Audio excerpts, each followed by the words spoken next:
हरियाणा के नूह की।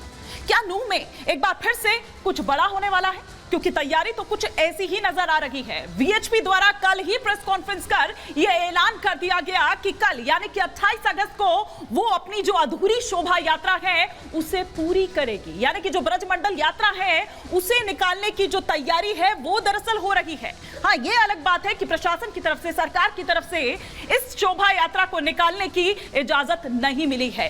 सरकार द्वारा यह कहा गया है कि आप जलाभिषेक करिए, क्योंकि सावन का आखिरी सोमवार है तो जलाभिषेक से किसी को रोका नहीं जा रहा है, अपने घरों में करिए, लेकिन शोभा यात्रा निकालने की किसी तरह की कोई इजाजत नहीं दी जाएगी।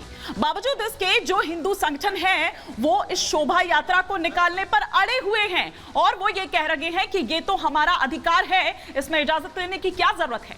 अब ये प्रशासन के आगे चुनौती है, ये सरकार के आगे चुनौती है, क्योंकि पिछली बार जिस तरह के हालात बने थे प्रदेश में उस तरह की अव्यवस्था जो है वो एक बार फिर से ना पैदा हो, इसके लिए प्रशासन चाक चौबंद है, अलर्ट पर है। धारा 144 प्रदेश में लागू कर दी गई है, इंटरनेट को बैन कर दिया गया है, जो स्कूल कॉलेजेस हैं वो भी एहतियातन बंद कर दिए गए हैं। यानी कि तमाम जो एहतियातन कदम है, आसपास की जो राज्यों की जो भी अधिकारी हैं, जो पुलिस है, उससे भी बाकायदा जो बैठक है, मीटिंग्स हैं, उनका भी दौर जारी है। अब ऐसे में ये चुनौती होती है, देखना ये होगा कि क्या फिर से तो उस तरह का तनाव नहीं होगा, क्योंकि एक तरफ हिंदू संगठन अड़े हुए हैं तो दूसरी तरफ प्रशासन ये कह रहा है कि किसी तरह की कोई इजाजत नहीं है। आज इसी पर 5 का प्रहार कर रही हूं, तमाम ऑडियंस भी यहां पर मेरे साथ है, कुछ खास मेहमान भी मेरे साथ जुड़ेंगे, लेकिन उनसे पहले आगे बढ़ूं, आपको ये बता दूं कि अनुमति दरअसल क्यों नहीं दी गई है।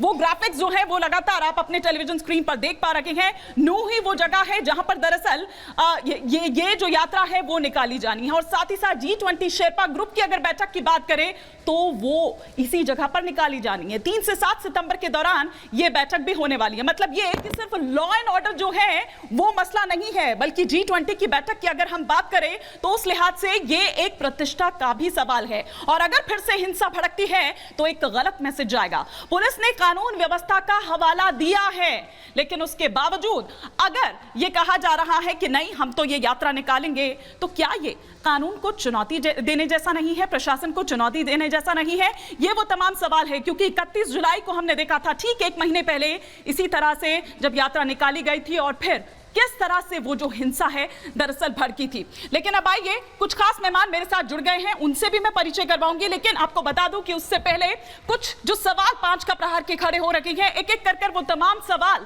आपकी स्क्रीन पर आ रखे हैं, और आपकी स्क्रीन पर जो पहला सवाल आ रहा है 5 का प्रहार का, वो इस वक्त आपके टेलीविजन स्क्रीन पर ये कि जलाभिषेक को मंजूरी शोभा यात्रा से लेकिन क्यों है दूरी। दूसरा सवाल जो आपकी स्क्रीन पर चेंज हो रहा है वो ये कि ब्रजमंडल यात्रा में सुरक्षा की गारंटी आखिर कौन लेगा। तीसरा सवाल ये कि शोभा यात्रा के मद्देनजर सुरक्षा के किस तरह के इंतजामात हैं। चौथा सवाल जो आपकी स्क्रीन पर चेंज हो रहा है वो ये, विधायक ममन खान पूछताछ में उनसे आखिर देरी क्यों हो रही है। पांचवा और अंतिम सवाल इस वक्त जो आपकी स्क्रीन पर चेंज हो रहा है वो ये कि हरियाणा के नूह में आखिर ये जो तनाव है वो कब खत्म होगा, और जिस तरह से कल यात्रा निकालने की बात कही जा रही है, क्या उससे ये और ज्यादा भड़क तो नहीं जाएगा, ये देखने वाली यहां पर बात होगी। लेकिन